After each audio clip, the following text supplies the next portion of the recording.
January 26, 1945, Colmar Pocket, France. Temperature, minus 20 degrees Fahrenheit. Alone atop a flaming M10 tank destroyer sat Audie Murphy. Smoke coiled upward while fire licked at the metal. Underneath, rounds began popping like bursts of hot gravel. At any moment, everything might blow apart. From ahead, past 100 yards of open ground, came 250 Germans, emerging from trees. Behind those troops, 6 Panzers crept forward, cannons pointed straight toward him. He was 19 years old, 5 feet 5 inches tall, 112 pounds. Baby-faced. So young-looking that German soldiers would later say they thought he was a child playing soldier. The Marines had rejected him for being too small. The paratroopers had rejected him for being too short. The Navy had rejected him for being underweight. In the next 60 minutes, this farm boy from Texas would kill or wound more than 50 enemy soldiers. He would stop a German counterattack that should have broken through American lines. He would refuse to leave his position even as his boots melted from the heat of the burning tank. He would become the most decorated soldier in United States military history. The Germans who survived that day called him Der kleine Teufel, the little devil. American officers called him the best soldier they had ever seen. His own men called him indestructible. Over his 3 years of combat, Audie Murphy would personally account for more than 240 German soldiers killed or wounded. He would earn the Medal of Honor and 33 additional medals and citations. Every award for valor that America could give, he received. This is the true story of the baby-faced farm boy who became a one-man army. The soldier who was too small to fight, until he proved that size meant nothing when you refused to die. June 1942, Kingston, Texas, a tiny farming town north of Dallas. Audie Leon Murphy walked into the Marine Corps recruiting office. He was 17 years old, but had lied on his application, claiming to be 18. He wanted to enlist. He wanted to fight. The recruiter looked at him and immediately shook his head. Murphy was 5 feet, 5 inches tall. He weighed 110 pounds, soaking wet. His face was so young and smooth that he looked 14, not 18. The recruiter did not even bother with the physical examination. "Come back when you grow up, son." Murphy tried the Navy next. Same result. Too small, too light, too young-looking. Rejected. He tried the paratroopers. They laughed at him. "You need to be strong to jump out of airplanes with 60 pounds of equipment." Murphy did not look strong.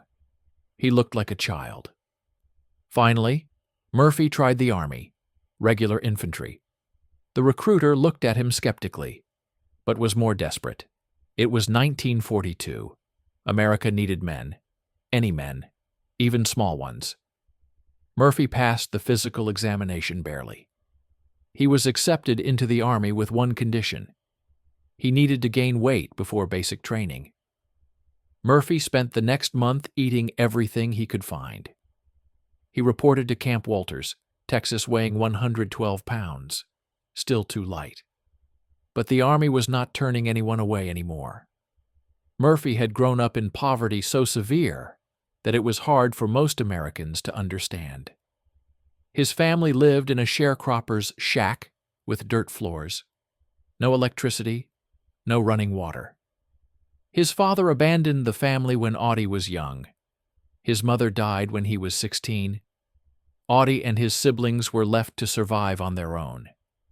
He had picked cotton for pennies a day. He had hunted rabbits and squirrels to feed his younger brothers and sisters. He had known hunger and cold and desperation.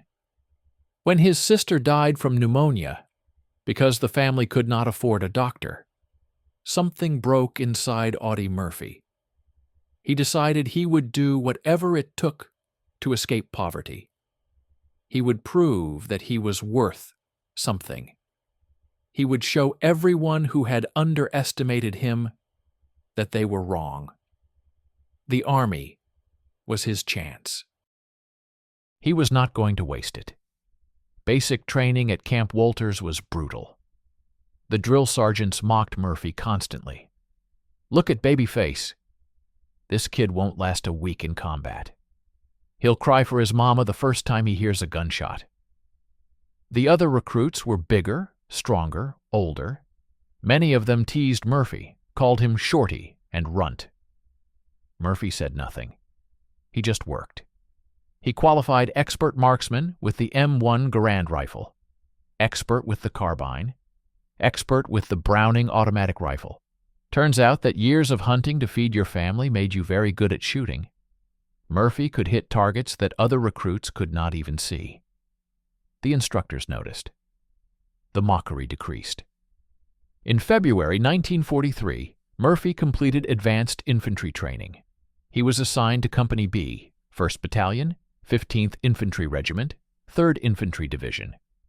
Destination: North Africa, then Sicily, then Italy, then France. 3 years of continuous combat. Murphy boarded the troop ship, not knowing if he would survive his first battle. Most soldiers did not. The baby-faced farm boy from Texas was about to become something else entirely. July 10th, 1943. Sicily, Operation Husky, the Allied invasion of Italy. Audie Murphy went ashore with the 3rd Infantry Division at Licata, on the southern coast of Sicily.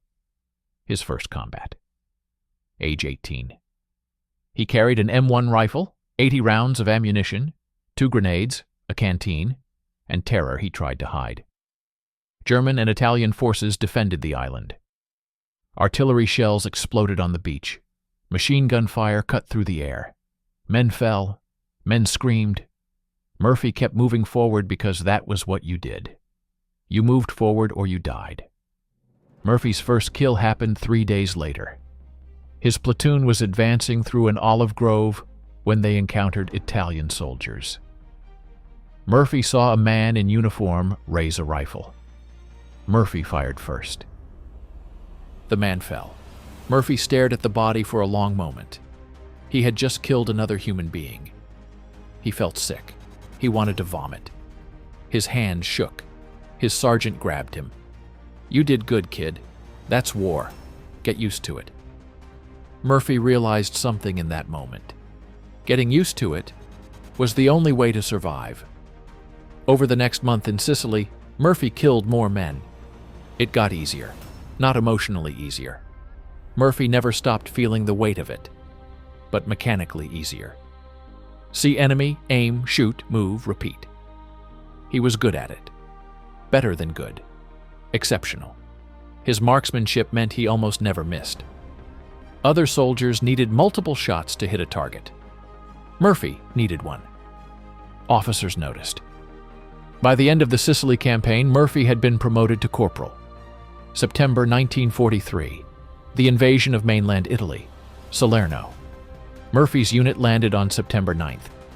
The fighting was brutal. Germany had sent reinforcements. The beachhead nearly collapsed. For 6 days, American and German forces fought within yards of each other. Artillery, mortars, machine guns, hand grenades, close quarters combat. Murphy's unit took 50% casualties. Half the men he trained with were dead or wounded. Murphy kept fighting. He moved through the battle like a machine. No wasted movement, no hesitation. See enemy, shoot enemy, move to next position. His platoon sergeant was killed. Murphy took over the squad, led them in an assault on a German machine gun position, flanked it, killed the crew, took the position, saved a dozen American lives, earned his first medal, Bronze Star for Valor. January 1944. Anzio, the bloodiest battle Murphy had seen yet. The Allies landed at Anzio trying to outflank German defenses. Instead, they got trapped. For 4 months, American forces were pinned on a small beachhead. German artillery pounded them constantly. There was nowhere to hide. You lived in a foxhole and prayed shells did not land on you. Murphy's best friend, a soldier named Laddie Tipton, was killed by artillery on January 28th. They had grown up in the same county in Texas. They had enlisted together. Now Tipton was dead, and Murphy was alone. Something changed in Murphy after Tipton died. The fear disappeared. The hesitation disappeared. Murphy stopped thinking about survival and started thinking only about killing Germans. His officers noticed the change. Murphy volunteered for every patrol, every dangerous mission, every assault. He moved through combat without apparent concern for his own life. Other soldiers thought he wanted to die. Murphy never said what he wanted. He just kept fighting. By May 1944, when the Allies finally broke out of Anzio, Murphy had been promoted to sergeant. He had killed dozens of German soldiers. He had earned the Silver Star, his second Bronze Star, and the Distinguished Service Cross. He was 19 years old. He had been in combat for less than a year, and he was just getting started. August 15th, 1944. Operation Dragoon. The Allied invasion of southern France. Murphy's 3rd Infantry Division landed near Saint-Tropez on the French Mediterranean coast. By now, Murphy was a staff sergeant and squad leader. His reputation had spread through the division. The baby-faced killer. The little Texan who doesn't miss.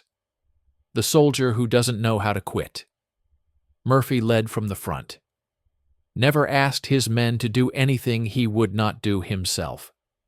They trusted him because he kept them alive. The advance through southern France was faster than Italy. German forces were retreating toward the German border. But they fought vicious defensive actions. Every town was a battle. Every river crossing was a killing zone. Murphy's unit pushed north through the Rhone Valley, town by town, village by village, Germans defending, Americans attacking. Murphy leading his squad through it all. August 18th, near Ramatuelle. Murphy's platoon encountered a German machine gun position blocking the road. The platoon took cover. The lieutenant was trying to figure out how to flank it, when Murphy simply stood up and charged. Alone, firing his M1 rifle. The German machine gunners shot at him. Missed. Murphy killed 2 of them. The others surrendered. Murphy's lieutenant stared at him. "What the hell were you thinking?" Murphy shrugged. "They couldn't hit me." This was Murphy's mindset now. Fatalistic, fearless, effective. September 15th, near Besançon, Murphy's company was pinned down by German mortars. 2 American tanks were supporting the infantry but staying back because of the mortar fire. Murphy crawled forward alone to spot enemy positions. He got within 50 yards of German lines, used a radio to call artillery fire on them, directed fire for 90 minutes while German bullets snapped past him, destroyed 3 German mortar positions and a machine gun nest, saved his company from being overrun, earned another medal. October 1944. The Vosges Mountains, fighting in forests and hills, cold, rain, mud, miserable conditions. German resistance stiffened as the Allies approached the German border. Hitler had ordered no retreat. Every German soldier was expected to fight to the death. Many did. Murphy's company took heavy casualties. By mid-October, the unit that had landed with 200 men was down to less than 100. New replacements arrived but died before Murphy learned their names. He stopped trying to remember them. October 26th, near Cleury. A day that would earn Murphy the Distinguished Service Cross, America's second highest medal for valor. Murphy's company was advancing through thick forest when they were ambushed by Germans. Machine guns from 3 sides. Americans pinned down, taking casualties. The company commander was wounded.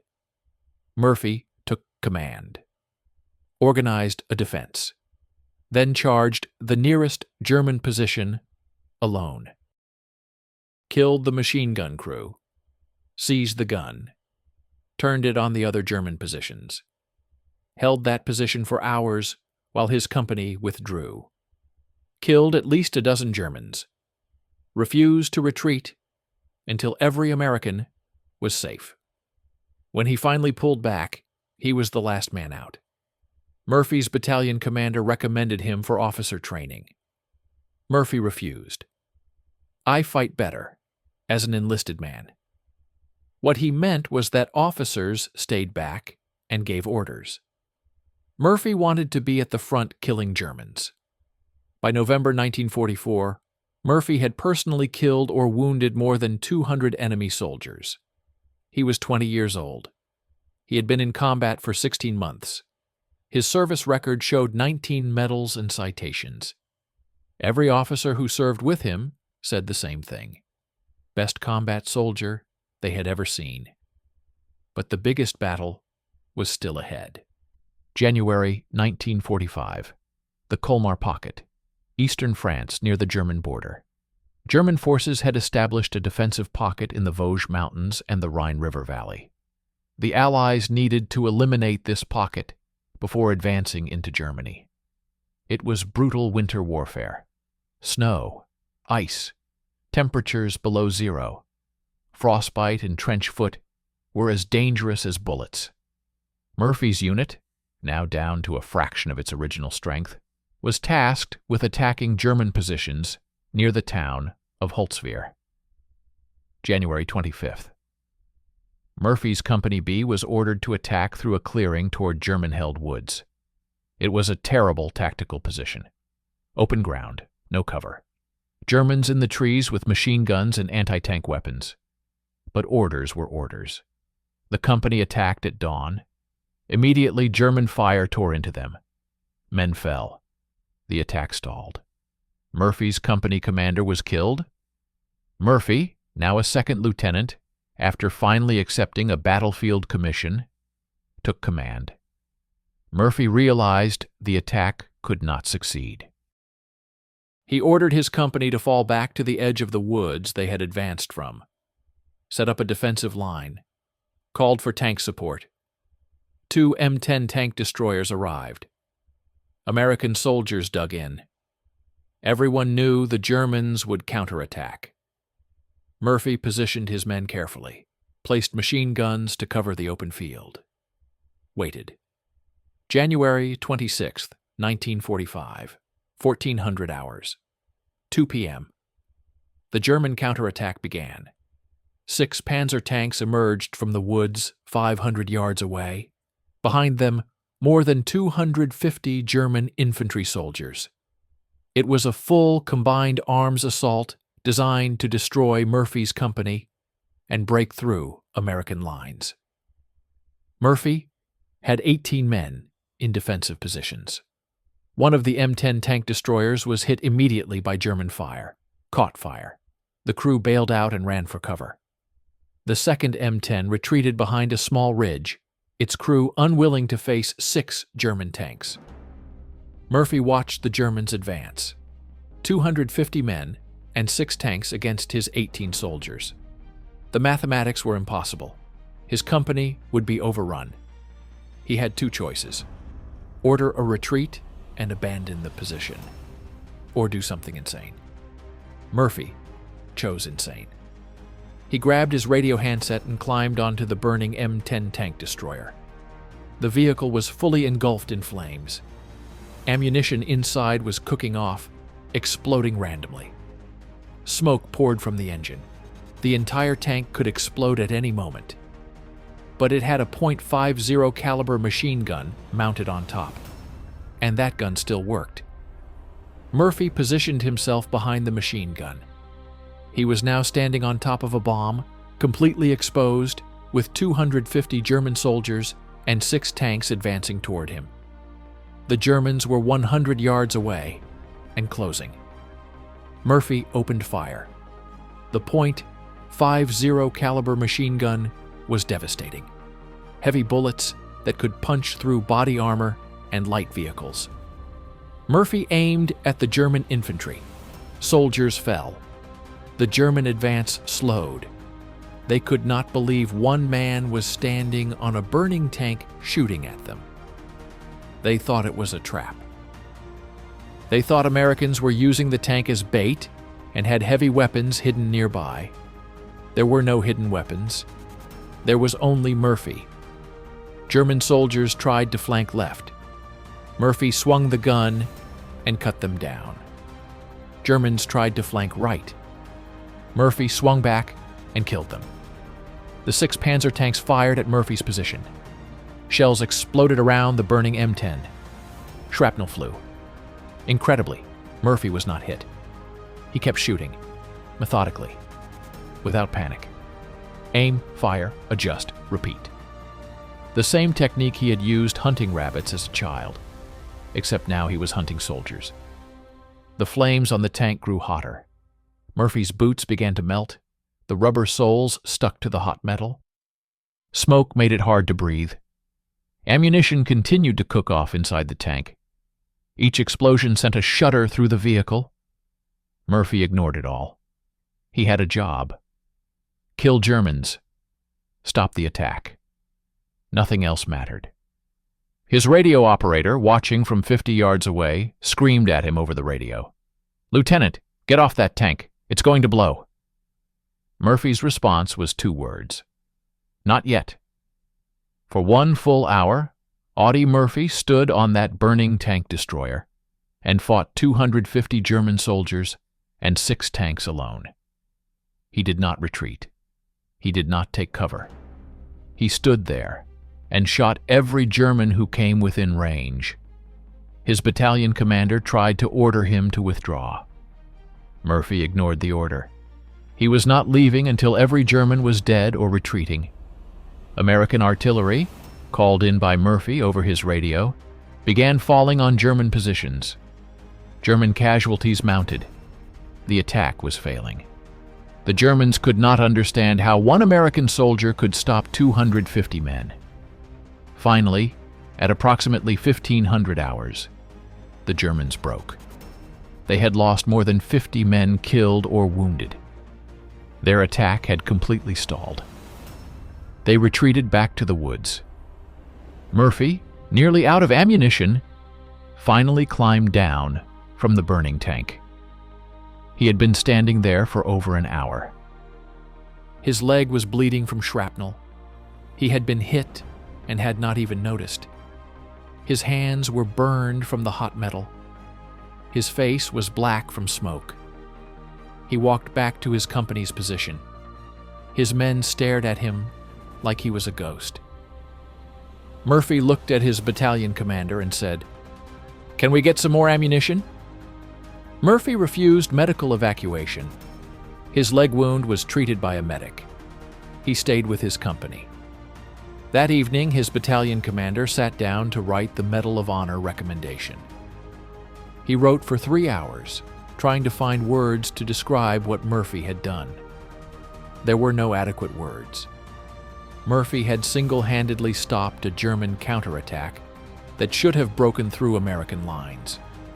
He had fought from a position that no rational soldier would have taken.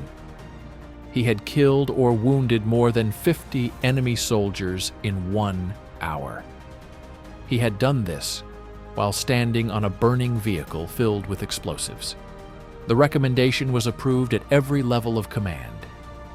By February, it had reached General Eisenhower's desk. Eisenhower read it twice. Then he approved it immediately. June 2nd, 1945, Salzburg, Austria. The war in Europe was over. Germany had surrendered. Murphy's division was stationed in Austria as occupation forces. A ceremony was held. Major General John O'Daniel, commanding the 3rd Infantry Division, pinned the Medal of Honor on 2nd Lieutenant Audie Murphy. Murphy stood at attention. He was 20 years old. He had been in combat for 2 years. He had fought in 9 major campaigns: Sicily, Salerno, Anzio, Rome, southern France, the Vosges Mountains, the Colmar Pocket, Alsace, Germany. He had earned every medal for valor that the United States could award. Medal of Honor, Distinguished Service Cross, 2 Silver Stars, 3 Bronze Stars, 3 Purple Hearts, Legion of Merit. 28 other medals and citations from the United States and France. He was the most decorated soldier in American military history, and he looked like a teenager. General O'Daniel shook Murphy's hand. Murphy said nothing. He never knew what to say at these ceremonies. The officers made speeches about heroism and courage. Murphy thought about the men who were not there, the friends who had died, Laddie Tipton, Brandon, Kerrigan, dozens of others whose names he could barely remember. Murphy believed the real heroes were the dead. He was just the one who survived. After the ceremony, reporters swarmed Murphy. Life magazine wanted to photograph him. The Stars and Stripes newspaper wanted an interview. Murphy hated it. He was not good with words. He did not think what he did was special. It was just his job. Survive and kill Germans. He had done both. Now everyone wanted to treat him like something he was not. A hero. Murphy did not feel like a hero. He felt tired and empty and ready for the war to be over. July 1945. Murphy returned to the United States. The war in the Pacific was still ongoing. Murphy volunteered to go fight in Japan. The army said no. You have done enough. You are going home. Murphy was sent on a publicity tour. War bond rallies, parades, speeches. Americans wanted to see the baby-faced war hero. Murphy went through the motions, smiled for cameras, shook hands, signed autographs. Inside, he felt nothing. A Hollywood agent named Paul Short saw Murphy's photograph in Life magazine. Short thought Murphy looked like a movie star. Young, handsome, heroic. Short contacted Murphy and offered to represent him. Murphy had no idea what he wanted to do with his life now that the war was over. He agreed to try acting. In 1945, Audie Murphy moved to Hollywood. Murphy's film career started slowly. Small roles. He was not a trained actor. He was stiff on camera. But directors saw something in him. An authenticity. Murphy did not have to pretend to be a soldier. He was a soldier. By 1949, Murphy was getting bigger roles. In 1955, he starred in To Hell and Back, a film based on his own autobiography. Murphy played himself. It was one of the highest-grossing films of the 1950s. Murphy became a genuine movie star.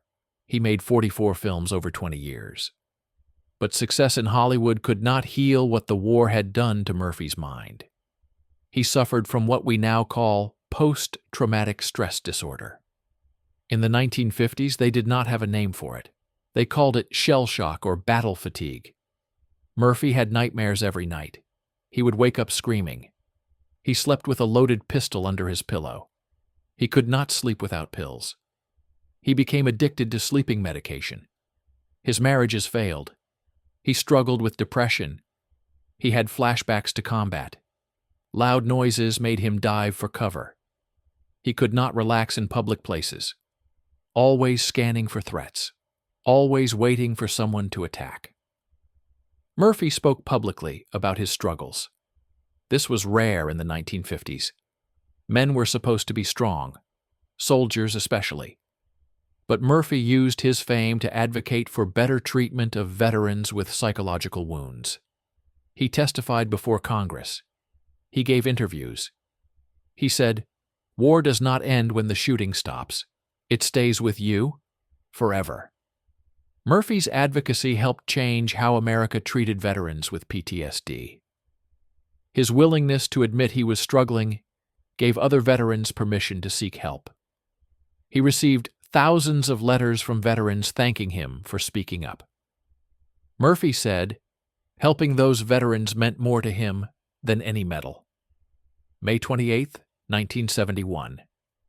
A private plane carrying Audie Murphy crashed in a thunderstorm near Roanoke, Virginia. Murphy was 45 years old. He and 5 others died instantly. Murphy was buried at Arlington National Cemetery with full military honors. His funeral was attended by hundreds of people: veterans, actors, politicians, friends. The baby-faced farm boy from Texas, who became America's most decorated soldier, was laid to rest with the Medal of Honor draped over his casket. Murphy's grave at Arlington is the second most visited grave in the cemetery. Only President Kennedy's grave receives more visitors. Every day, veterans come to pay their respects. They leave coins, medals, flags, notes, thanking Murphy for his service, thanking him for speaking about PTSD, thanking him for being the soldier who refused to quit. The inscription on Murphy's headstone lists his name, rank, and dates of service. It does not list his medals. It does not need to. Everyone who visits knows who Audie Murphy was: the little devil, the baby-faced killer, the farm boy who became a legend. His legacy is more than just the battles he won or the medals he earned. His legacy is that he showed that heroism does not look like what we expect. Heroes are not always big and strong. Sometimes they are small and young. Sometimes they are scared and broken. Sometimes they are farm boys who just refuse to give up. Audie Murphy was 5 feet 5 inches tall, 112 pounds, baby-faced, too small to fight, until he proved that size, age, and appearance meant nothing compared to courage and determination. He stood on a burning tank for an hour and held off 250 German soldiers because someone had to, because his friends were counting on him, because that was what you did when you were a soldier. And when it was over, he climbed down, got his leg bandaged, and asked for more ammunition. That was Audie Murphy. If this story moved you, hit that like button. Every like helps YouTube show this to more people. Subscribe for more untold stories from World War II. Turn on notifications so you never miss a video. Drop a comment and tell us where you are watching from.